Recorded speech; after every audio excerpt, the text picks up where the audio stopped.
lapha bekuzoshunyayelwa ivangeli loxolo kuzobhulwa umlilo. Kungokuqala ukuthi lowo ongumengameli weqembu ngokuhlonishwa iNkosi uMangosuthu Buthelezi abe yingxenye yeqembu njengoba belikhankasa eThekwini namhlanje. IFP ithi inkulumo mpikiswano ekhona ngezingqondo zokukhankasa kumele ivunyelwe ukuthi iphinde ibhebhezele ukungaboni ngasolinye.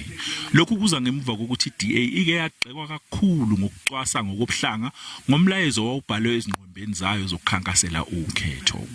IFP yethule izingqombe zayo zokhetho ezibhalwe ukuthi Real Heroes Unite Communities.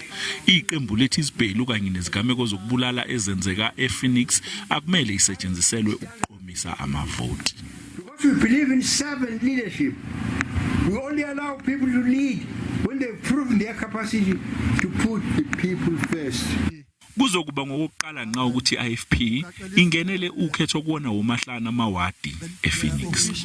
Leli iqembu limelekile kuwo wonke amawadi omkhandlu weTheku ayikhulu kanye neshumi nomuvo. Abalandeli beqembu bakholwa ukuthi IFP izozifeza izethembiso zayo. The modus operandi of Inkatha Freedom Party is to discourage and at the very same time, yes, to discourage all the forms of segregation that may take place in every societies.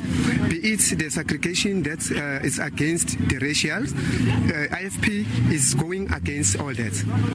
IFP ithi izimisele ngokubuyisa lezo zindawo ezaziwa njengezizinda zayo KwaZulu Natal kanye naseGauteng.